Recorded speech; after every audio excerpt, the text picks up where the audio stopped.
人稱東叔嘅六合彩之父夏春秋離世。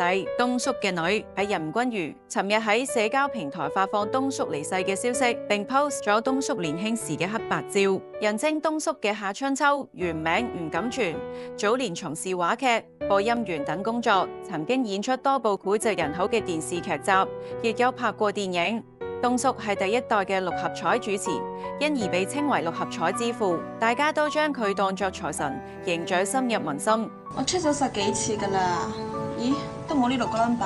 有冇搞錯啊？我對住個電視嚟對嘅喎。我話知你對住夏春秋對啊，係冇啊嘛。我真係對住夏春秋嚟對嘅喎，喺個電視度。此外，東叔亦有拍過廣告，最令人難忘嘅，相信會係呢個廣告。生育指導服務，打呢個熱線電話25722222，同我哋傾傾啊！